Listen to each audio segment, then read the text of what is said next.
It's 4 p.m. here in Singapore. I am Teng, Chief Economist at DBS Group Research, connecting you for our July monthly Macro Insights live stream. Great to have those who have dialed in and those who are listening or watching the recorded version. We will take stock of the market situation with respect to the recent sort of resurgence of violence between the US and Iran, and then take stock of what's happening in Asia with respect to the very strong export cycle and what it means for our GDP forecast.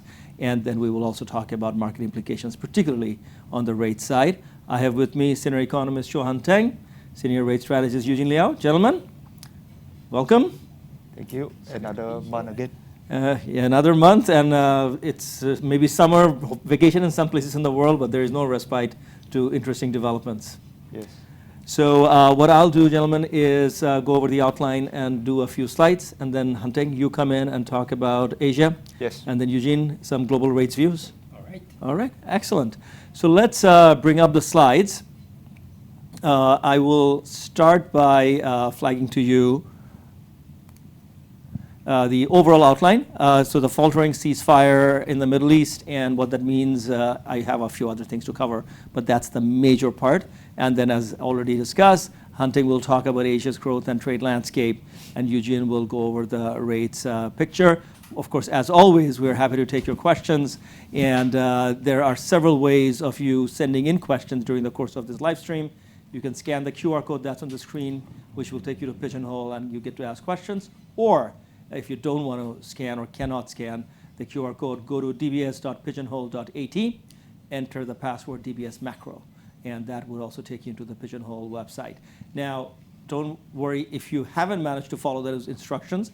There will be at least 2 more occasions, if not 3, that we will give you opportunities to do the scanning or writing in the website address and password.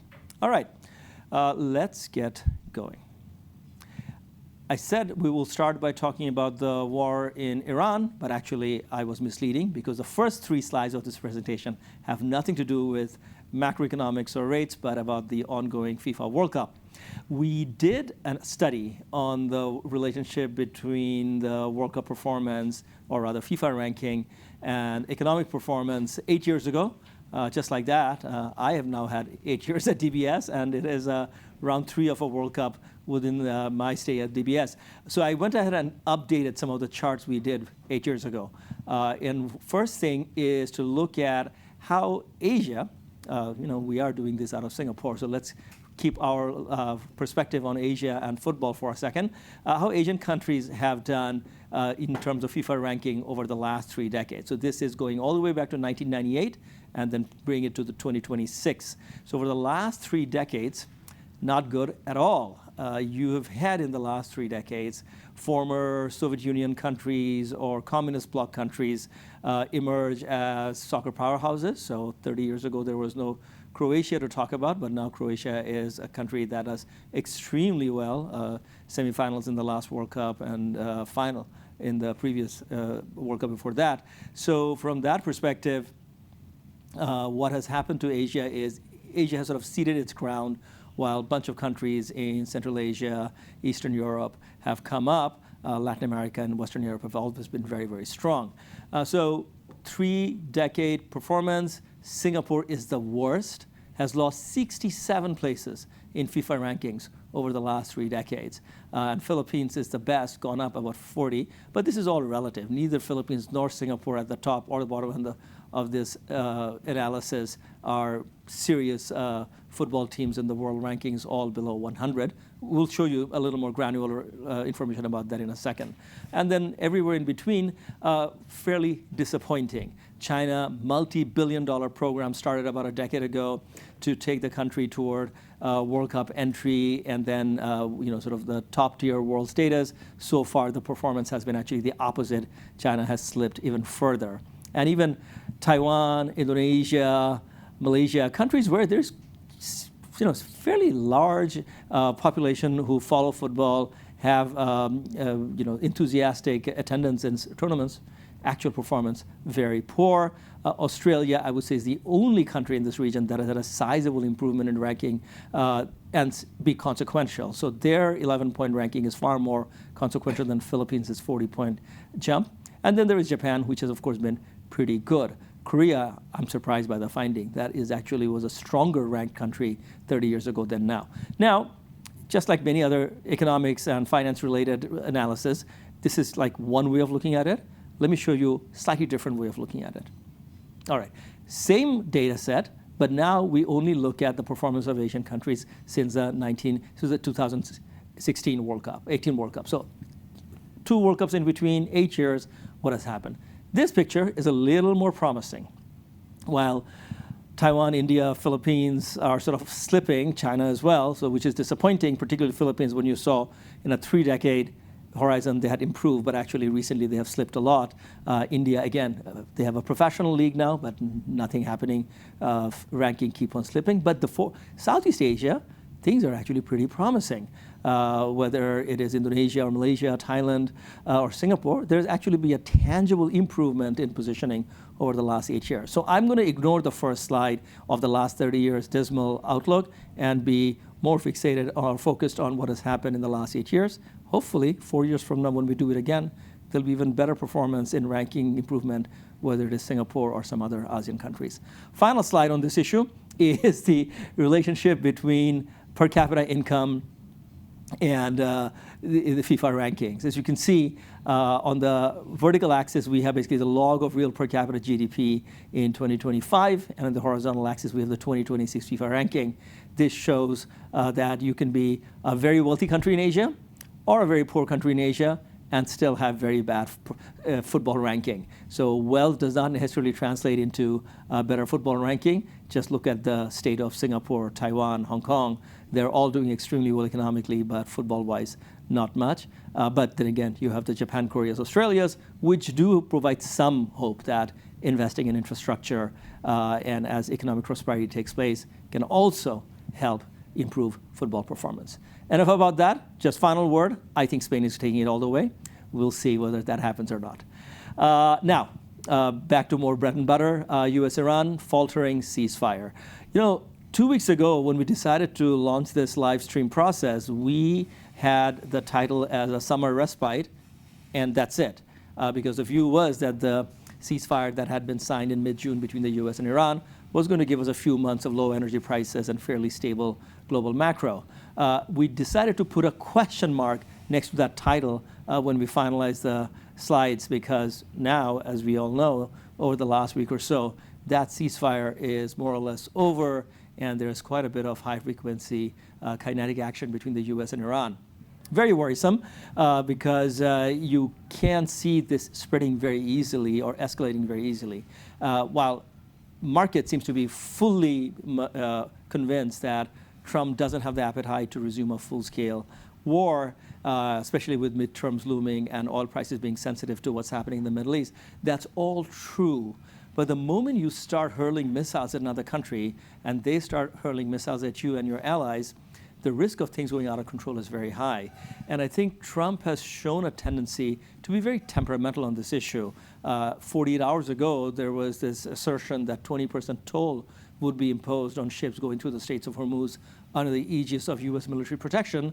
That overnight has been removed, but in between, that caused a great deal of consternation among U.S. allies and countries in Asia, which do rely heavily on oil products coming out of there.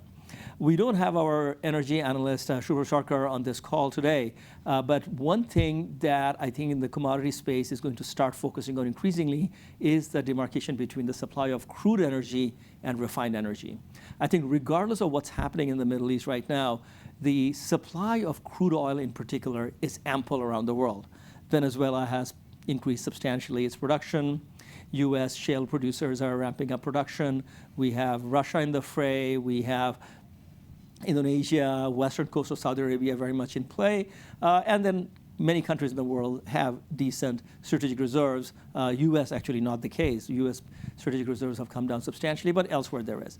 Crude, in my view, is not the issue. But refineries, refining oil products into diesel, jet fuel, and so on, that is becoming a bigger issue, not necessarily because of the Middle East. The Middle East issue with respect to refined products have been around with us for 4 months now. The new development is Russia. You see, over the last 4 or 5 weeks, the war in Ukraine has taken a fairly dramatic turn toward escalation as far as Ukrainian drones and projectiles, missile-type objects hitting Russian refineries. So as we speak, 10% of Russia's refinery capacity has been taken offline, and there is genuine fuel shortage in Russia, where people are, for the first time since the war started 4 years ago, are standing in line, waiting for a long time to get refined fuel for their cars or for businesses. That, to me, is a situation where we can start seeing refined product prices remaining elevated, independent of what's happening in the Middle East. Now, all of this, again, boils down to the issue of inflation. So what I want to do in the rest of my presentation is to go over our thoughts on prices of various products around the world, and of course, at the end of the day, what it means for U.S. inflation and Fed policy. So let's move on. The panic around refined products, which is the dotted line on the screen, jet fuel, for example, and then the red line, diesel, was almost comparable to the panic we saw during the 2022 beginning of the Ukraine crisis. It has ebbed, just like it did in the case of Ukraine back in 2022, pretty quickly, even though the Ukraine war continues 4 years on, and as we have already pointed out, the Iran situation is getting murkier by the day. But the market's view of the world system-wide being able to provide sufficient energy remains fairly constructive, especially given the experience of what happened in Ukraine and all that panic at that time, or the panic we saw in February, March of this year seemed to be a big overshoot. So on a year-on-year basis, whether it is jet fuel or diesel or urea, a big component for fertilizer, and polyethylene, which is a big component for plastics, on which our lives run, essentially, all of those things on a year-on-year basis are actually fairly tame.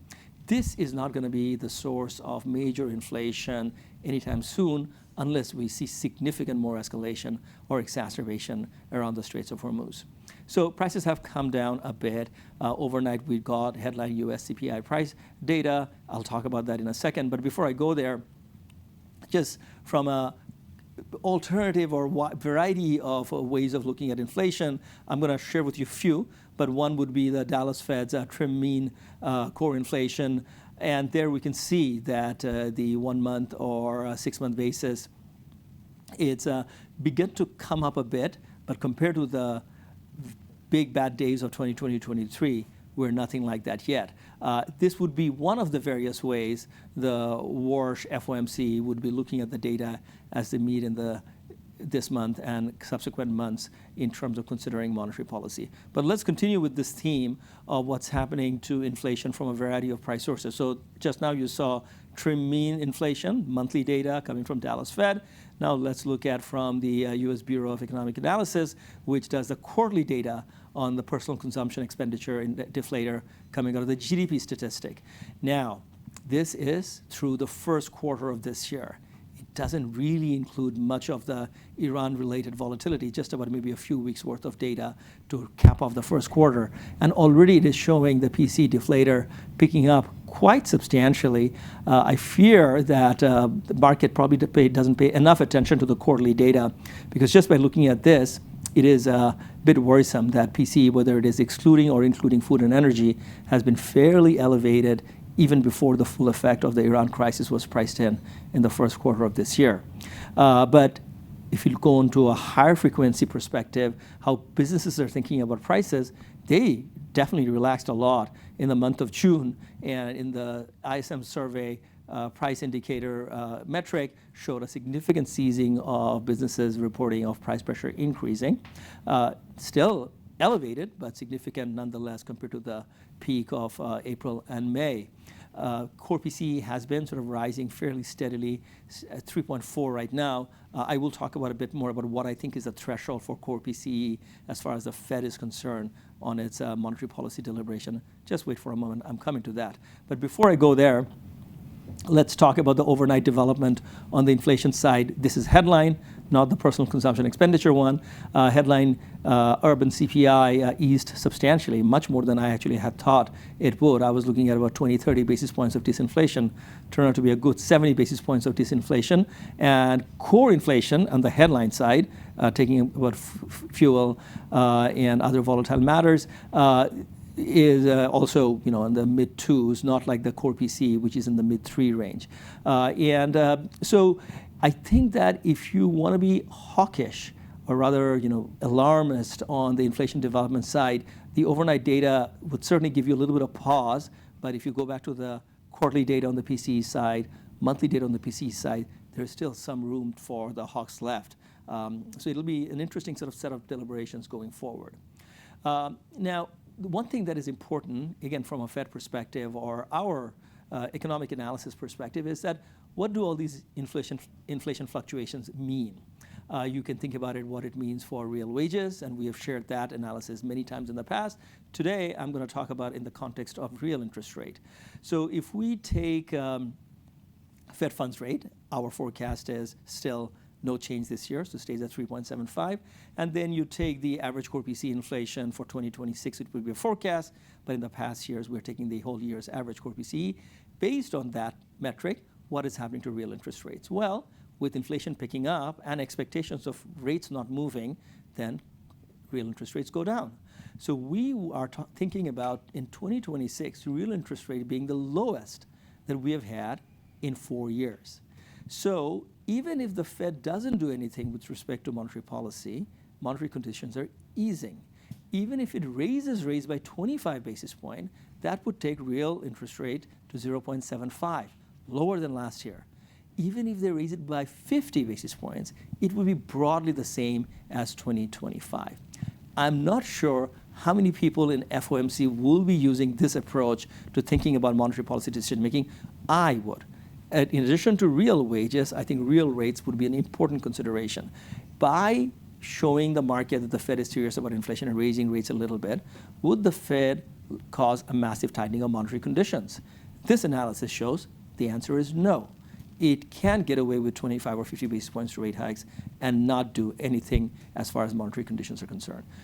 Easy for me to say, for Mr. Warsh, who has just taken over FOMC and has strict instructions from Donald Trump not to raise rates, it remains to be seen how much they can push forward. But if I were on the hawkish side of the story, that's the way I would rationalize it.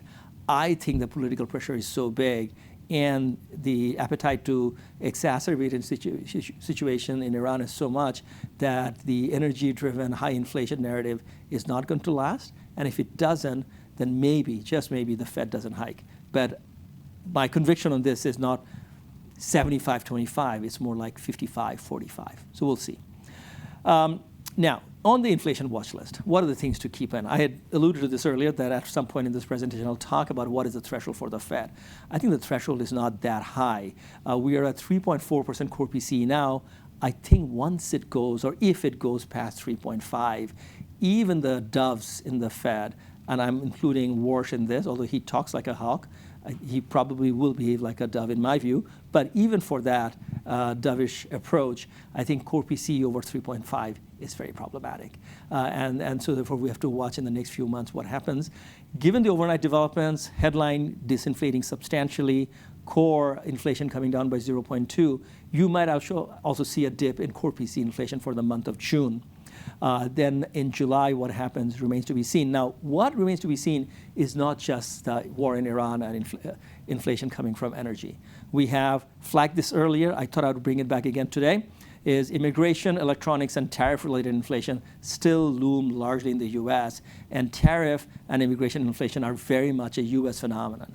This is not a problem for Europe. This is not a problem for Asia. It's a very specific U.S. problem. It's a very specific Fed problem. Labor market tightening because of immigration crackdown would push up wages, would push up cost of labor. As far as electronics inflation is concerned, I'm sure those of you watching or listening are aware that company after company in earnings calls are talking about how memory prices, hardware-related prices, chip prices, everything is so high that they're pushing up their product prices substantially. Apple has announced substantial increase in its full suite of products. We heard from the IBM CEO overnight about how they're seeing a significant decline in orders because people are spending more money elsewhere, or people are finding it hard to pay for software when hardware is costing so much. So this whole AI boom, spending around hardware, causing some degree of cannibalization with respect to software, all is feeding into margin compression, which then again means that those who have pricing power will push up prices. So electronics inflation, not a very big part of the index, but definitely an issue manifesting into higher goods prices across a wide range of products. And then there's tariff inflation, which I think I've said this before. There's no additional tariff per se, but if you had suffered from tariff last year, but did not have the courage to raise prices because Mr. Trump would be upset, now you have so many different excuses. You can talk about electronics and energy and push up your product prices under those guys. Who's going to check whether it's because of tariff or not? So lots to keep in mind in terms of where the Fed goes. Our forecast of the Fed policy remaining unchanged would hinge on many of these developments in the coming months. All right, quick couple of words on the Fed before Teng comes in and starts talking about Asia. So my view, again, I've been very cynical about this issue. I think that the people like Waller, Warsh, they're all on the media talking a pretty hawkish tone, but I think ultimately they will do nothing. Happy to be proven wrong, but that's my view. I think these 5 advisory task forces that Warsh announced at the end of the policy meeting, in the last meeting, covering Fed communications, balance sheet, economic data, productivity, inflation, all of those things, very well and good. It's a bit of a refresh, trying to bring in outside talent, think about where the Fed should go in all of these areas. But I think this can also buy time for the Fed to do nothing till these committees come and provide their report, which will probably be the end of this year. One more thing. In September, the Bureau of Economic Analysis will introduce a revised methodology for calculating PCE, and the revisions will go all the way back to 2021. What I hear, this would lead to a downward revision of PCE numbers. So all of a sudden, that 3.4 may well turn out to be 3.2. One more reason for the closet doves who are talking hawkish to do nothing. So let's see. That's my view. We will re-examine that in the coming months. But for now, I am going to stop. Teng, welcome, and talk about the growth in the trade landscape. Thank you very much, Hema. So before we go into the Asia's growth and trade landscape, I'll just show up the pigeonhole link that we have here. If you have any questions, please feel free to go to scan the QR code or go to the pigeonhole link and key in the password DBS macro, and we'll be very much happy to answer your questions at the end of our presentation. So while Tim mentioned about Asia not doing very well in football, actually Asia is doing very well in its export numbers this year. And let me first start off with the North Asia exports, which I show 3 key charts here, China, Taiwan, South Korea, and clearly there's a very strong up cycle. I think earlier today we saw some Chinese GDP numbers coming out. Domestic demand is not doing that well, but exports are roaring. If you look at the numbers that I have here, while there is a dip due to seasonal effects earlier due to CNY, by and large, we have seen it maintain at around 20% year-on-year mark on a 3-month moving average basis, which we have for the next couple of charts that we are showing. In the case of Taiwan, South Korea, you see that their exports are doing really well, growing at 60% on a year-on-year basis as of May. And I think across these 3 economies, the PMI numbers still look quite strong in expansionary territory. I think the sentiment for manufacturers as we head into 2026 still looks quite buoyant. Now we look at some of the key ASEAN exporters in this part of the region, and I first show the two best performers in Southeast Asia, namely Singapore and Malaysia. We see that Singapore's export cycle, it's actually on a very strong upward trajectory at 40% year-on-year on a 3-month moving average basis. And I think that's something not seen for quite a while. And this is corroborated by its PMI numbers that on a 3-month moving average basis have returned to somewhere closer to the 2024 upcycle.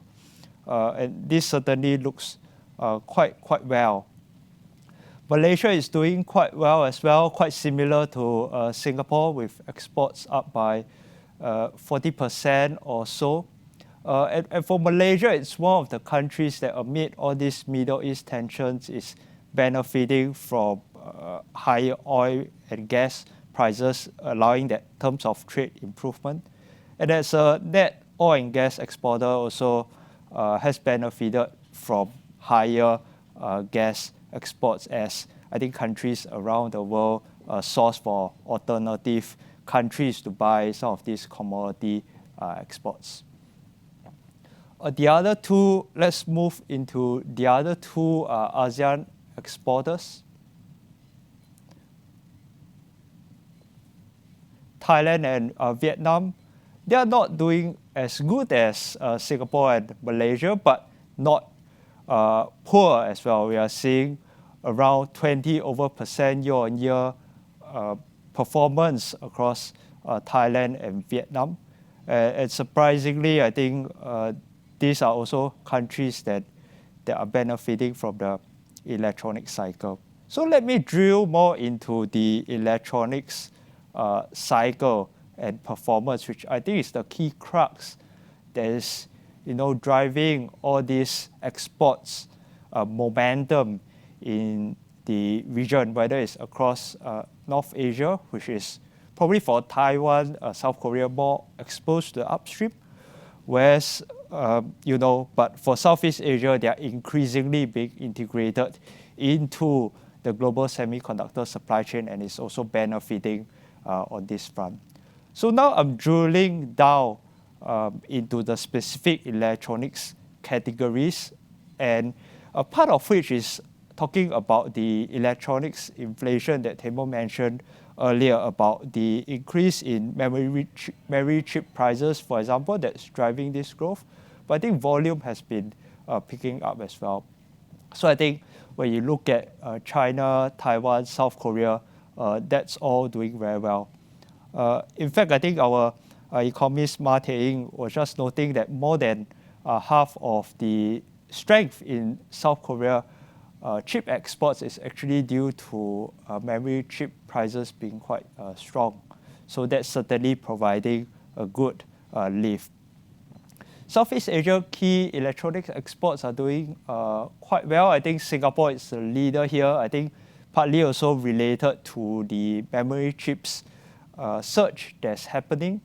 Given that Singapore, we have Micron here, which is the key producer of NAND flash memory chips, which is being used in this data center expansion. But other parts of the region, whether it's Malaysia, Thailand, Vietnam, have all seen some benefits from the electronic cycle. Malaysia is good in assembly, testing, and packaging, and is seeing very strong order books for electronics, and this is probably going to be quite sustained. For Vietnam, it has been shifting into an electronics powerhouse, and this is being reflected in its still quite resilient double-digit electronics growth. So what's the underlying driver of it? I think ultimately, let's focus on the right chart that I have here, which is looking at the big four hyperscaler AI capex. These big four hyperscalers, tech companies account for the bulk of the AI capex. And we see that there's been an acceleration over the past few years. And in fact, I think when we look at the numbers for the second half of 2026, it's over 70% on a year-on-year basis. So, so this demand from this end AI data center build out will actually continue to drive this, tailwind for chips that are produced in this part of the region. So I think that is going to allow, that momentum to continue over the next few months of the year and being supportive of the GDP growth numbers in this part of the region. So now then, this brings me to how the growth performance have been like in our region. And in fact, despite the Middle East shock, our team has actually seen more upgrades compared to downgrades. And here I compare the current forecast that our team has versus what we had at the end of last year during our annual outlook. And there are a couple of notable upgrades.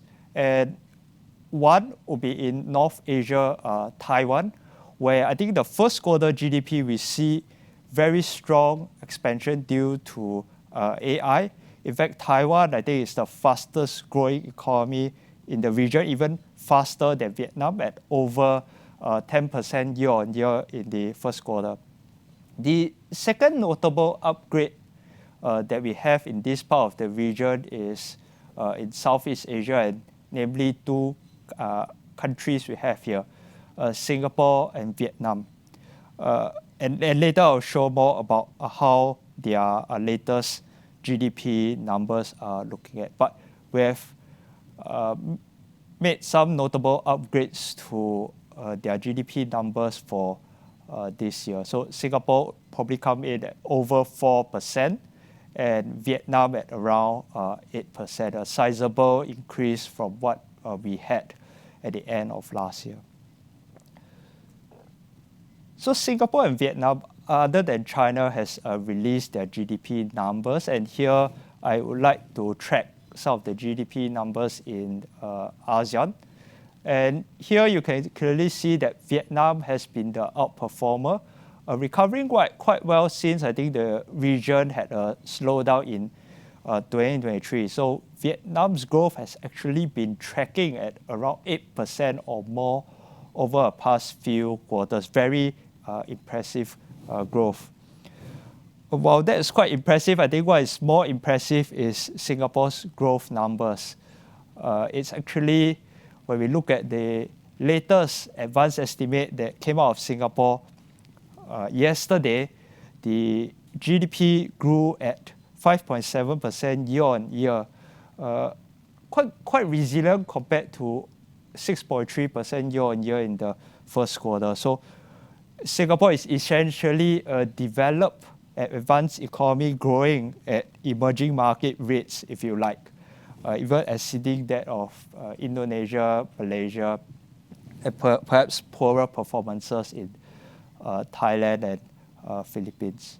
But these are two stellar economies that I would like to drill more right now. So Singapore had very firm growth despite all this geopolitical turbulence. And here I've tried to break down the various components of the economy.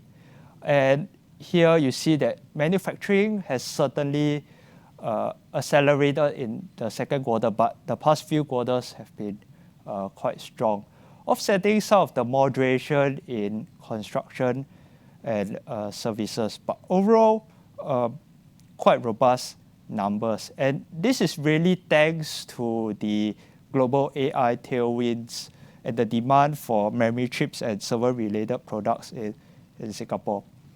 And here you see that the electronics domestic exports and re-export numbers are actually growing at such high double-digit rates, some of which due to price effect, but volume has also been doing quite well.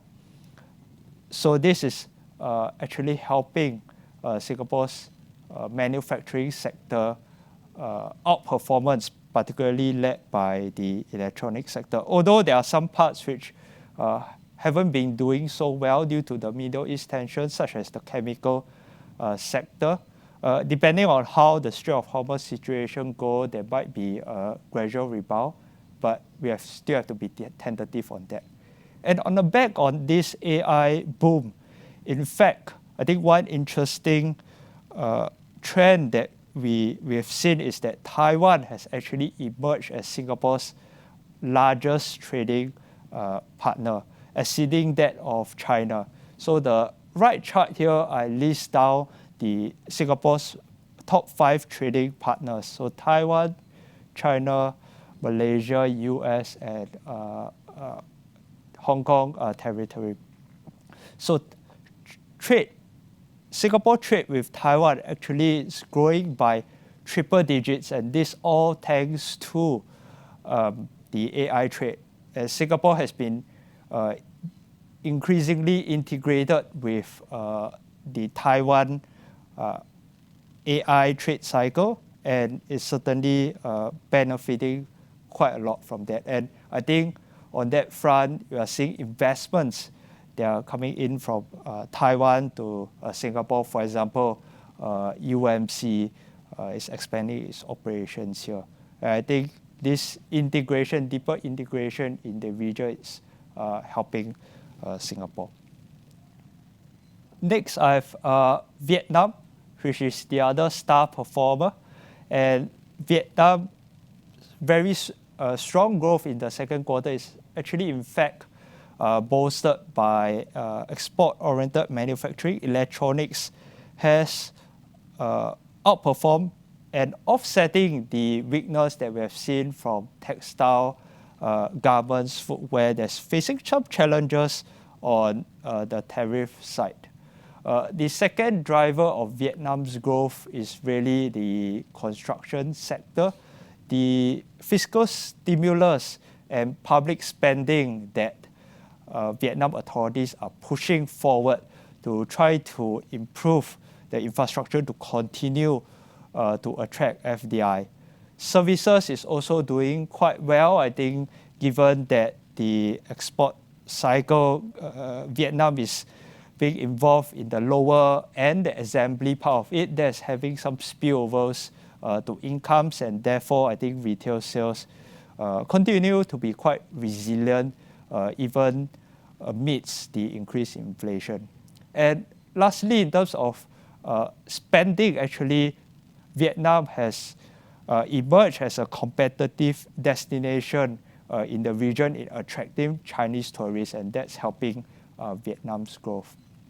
So the right chart I have here is about Vietnam's FDI growth, and this continues to be quite robust. I think a couple of years ago, Vietnam really emerged as the destination for China +1 strategies, and that continues to play out very strongly over the past few quarters, especially in 2026. This is going into the manufacturing sector, especially electronics, and I think this will continue to do quite well, as I think there's many favorable factors that's supporting this FDI, whether it's demographics, improving business environment, reduce red tape, improving infrastructure that will help Vietnam be quite strong in FDI. So I'll end off with a few key takeaways for my part. I think one, we have seen strong exports growth across most of Asia in the first half of this year, really exceptional. And this is all thanks to the global AI-related tailwinds that have outweighed, the energy headwinds. While the Strait of Hormuz is closed, and some might say that helium might be constrained, but I think the sector by and large, electronic sector by and large, has adapted to it through recycling. So part of this reason for the strong AI demand is due to robust hyperscaler capex, and this continues to be sustained in the second half of this year that will allow this tailwind to continue, perhaps at a more moderate pace, but I think still quite strong growth on the AI electronics exports front. So we have seen more GDP upgrades than downgrades. Quite a surprise given the geopolitical turbulence. But I think at this juncture, we still have to watch the Middle East risk quite closely, as flagged up by Tamer earlier about the flare-up in the Middle East tensions and what might evolve there. So end with that and pass on to Eugene to discuss more about the rates outlook. Okay, thank you very much, Teng. So for my section, I'll be focusing a bit more on global markets. But before I hit there, if you have any questions, please scan the QR code. We will address the questions towards the end of this session. All right, so we kick off. So let's just take a good look from a top-down perspective across the different asset classes, and then a little bit on FX, a little bit on govies, right? So I split everything into year-to-date changes, percent-wise, as well as the shift over the past week. So there are two bar charts over there. But when you scan the performance of the different asset classes, you realize that this reads like a pretty much risk-on kind of environment, right? You have stocks doing very well, you have yields rising, oil is rising, yes, it is a corollary of this Middle East tensions. And then you have non-yielding assets such as precious metals as well as crypto not doing that well. But by and large, it is risk-on. But when you look at the FX space, there are different things that are driving there, right? So when we were talking to clients, it is a case of haves and have-nots, right? So if you look at the key themes that have been driving markets this year, one is the AI theme. The momentum has been incredibly strong. So one of the questions that people ask is, do you have AI? Now, the second key theme would be the US-Iran war, right? Which people will start to ask, do you have oil? Do you have energy? Right? So if you look at some of the big economies out there, there are not many that have both. And the answer really is that it seems that only the US have both in ample quantities. So if you look at the performance on the FX side, the US dollar has proven to be incredibly firm. And for much of Asia, where the AI story is less clear, where we are net oil importers, the FX performance is not that great. Now, you also see similar kind of scarring when we look at govies, right? So we have the split between short-term 2-year and then the longer-term 10-year.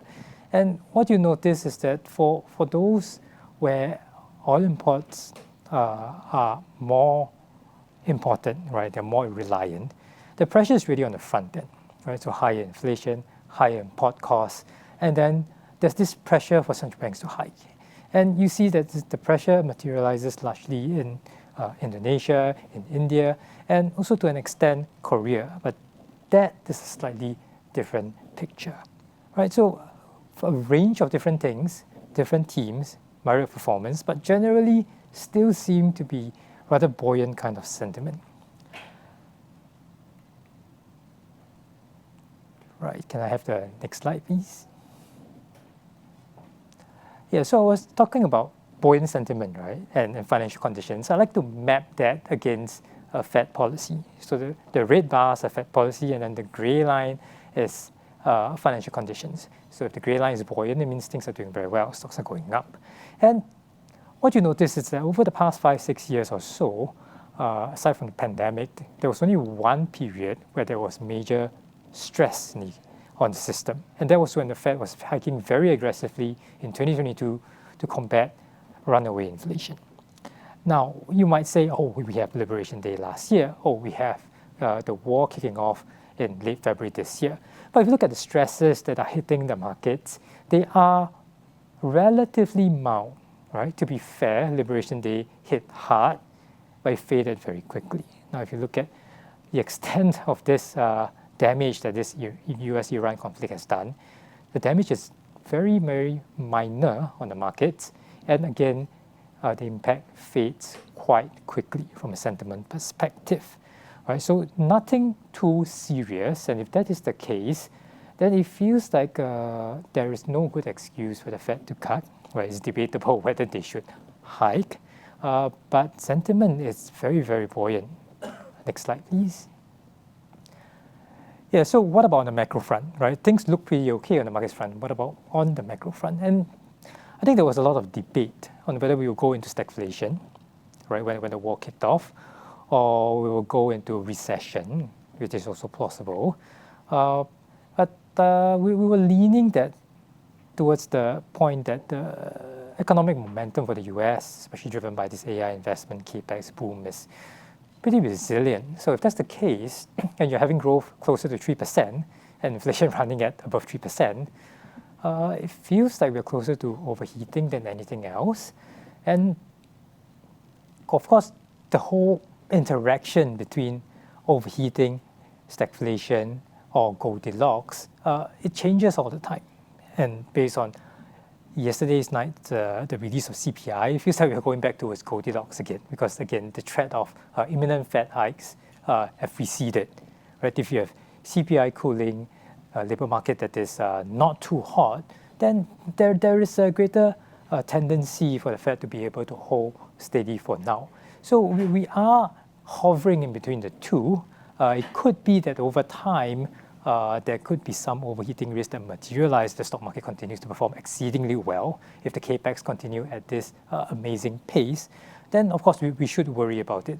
But right now we are on the cusp. It's not so clear yet. It's keeping interest rates buoyant.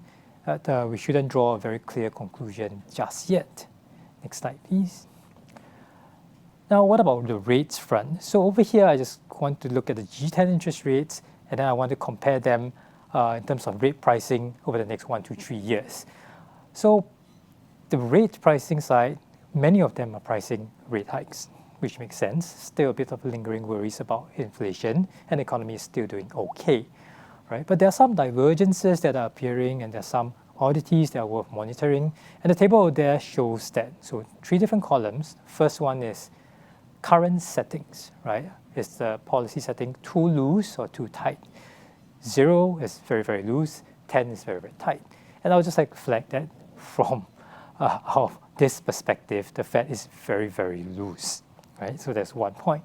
Now the second thing, in terms of aggressive hiking or tightening, where's the pricing the strongest? That's actually DRB and ZEC. In some ways that makes sense because policy settings are clearly below neutral. They have just started their normalizing journey. There's probably going to be a few more hikes coming up. Now, what about the rhetoric? Rhetoric-wise, it feels like the BOJ has started to sound a bit more hawkish, even though they are still going on a relatively modest rate hike pace. But by their own standards, I think they are getting a bit more serious about normalizing interest rates in the front end, and they're also keeping a watchful eye on how high the back end rates should go. Right? Next slide, please. Now, what about relative value? Now, I'll be talking about the DM rates first, and I split again to the front as well as the back. Now, I also adjust them by risk, right? So I adjust them by FX risk, interest rates risk. So they're just some measures of volatility. And then we try to plot them together to see where things are over or underpriced. So you can see clearly where people are worried about tightening, right? So it'll be things like Canada, Japan, New Zealand, right? So it makes sense. I think the debate over there is, should the pace and magnitude be this much, right? That's debatable, but the direction is clear. They should be tightening. So the trades are around when there's too many rate hikes being flagged, right? Then there will be an opportunity there. Now, about the back of the curve, again, we should be cognizant about levels, right? So the back end can be very, very volatile. And one of our favorites is really the back end of the JGB curve because we find that absolute levels are very, very attractive. And it feels like there's a push to have the large funds, the pension funds, try to invest domestically rather than invest in overseas assets where they have to deal with the FX volatilities. Right? So again, opportunities in the back end, I think mostly on JGBs. Next slide, please. Now in Asia, that's where things are also very interesting because there are quite a few economies where we see stresses in FX, stresses in rates. So rate high expectations are still pretty acute across Korea, Indonesia, India. Indonesia and India have taken a lot of measures to try and stabilize the markets, and some of them are working. Korea is slightly different because the economy is performing very, very well. And again, in some ways, it is overheating. So I think in terms of the rate hike pricing, the debates really are too many rate hikes being priced possible, because Korean rates tend to be very, very volatile. In the past cycles, they tend to overshoot. But directionally, it makes sense, right, from the front of the curve. Now, how about the back of the curve? Right, the one that stands out on the upside is Thailand, because and in terms of how the BOT is likely to react, is that it will probably stay dovish, right, to try and engineer more momentum in the economy. I don't think inflation features very heavily for them. So if that's the case and the front end stays very anchored, then the curve will be steep. So the question really is to enjoy the roll down when things get too stretched. Now conversely, we think the back end of the Indo-Gavi curve in terms of relative value is not there. We think the front would be way more interesting. All right, next slide, please. Right, so this will be my last slide. So some of these themes were mentioned by Timer already. So the different things that we were watching for at the start of the year, they are still relevant, whether it's the K-shaped economy, whether there will be positive spillovers onto the other sectors. US exceptionalism is a theme that has come up again.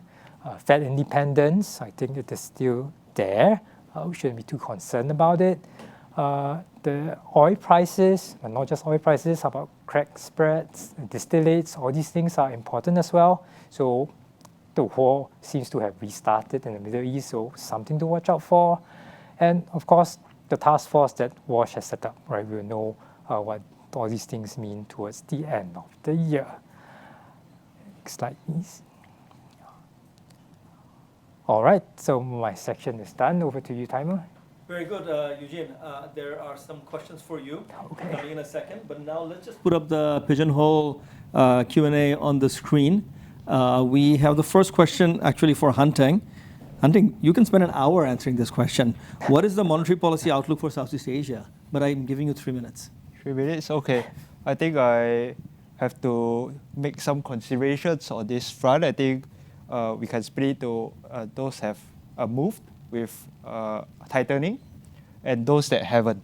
I guess the considerations for those who have is on the inflation and as well as on the FX side that facing quite a lot of pressures, and that's Indonesia, Philippines. And we are still expecting a few more hikes, 25 basis points for Indonesia, given that they have done quite a lot this year, around 100 basis points. Philippines, maybe around 50 because inflation it's still quite above their target. Then we have those that have not done so much, which is Malaysia, Thailand, for example. For Malaysia, I think they are in a good place. They have fiscal policy that's helping inflation, as well as other supportive and engagement measures to try to encourage inflows. Thailand is in a different situation. They have to balance growth and inflation, like what Eugene mentioned just now, given that growth is lacking. And then lastly, I think we have Singapore, right? When MAS decision is coming up at the end of this month, they have in fact moved early, and we are going to release our preview on this decision soon.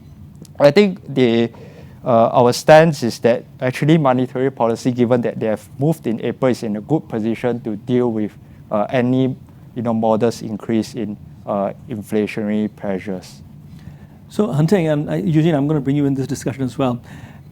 Typically, we think of monetary policy in the context of inflation, but in the last few months, two other situations have come in. So if you think about the likes of India or Indonesia, where the overall economic stability around oil price, current account sustainability, pressure on the exchange rate. So do you defend the currency or not by hiking rates or do other measures? Perhaps like India, where they're trying to raise a non-resident Indian bond. to replenish some of the reserves. So that's one set of consideration that seems to come up. And I want to hear your view on that. And Eugene, the other consideration that's coming up is financial stability. So think about Bank of Korea, where under the new governor, Shin, the issue related to the leverage ETFs, the issue related to the extreme high valuation of the KOSPI market, these have also started coming into the monetary policy consideration. It seems to me that the US policymakers seem to be not interested at all about financial stability issues. But just because they're not doesn't mean that this is not becoming an issue for the current account deficit economies like India, Indonesia, or countries that are going through a very big asset price boom. So some perspective from each of you, perhaps. I think Indonesia problems have not just been on the external front, right? Yes, really been coming from the domestic front, whether it's policy uncertainty, whether it's about fiscal uncertainty, that has spilled over to concerns on the rupiah. I think therefore, for Bank Indonesia, they have taken quite a strong approach with respect to rate hikes to curb this weakness. Whereas I think India, their problem seems to be more external, for example, Middle East.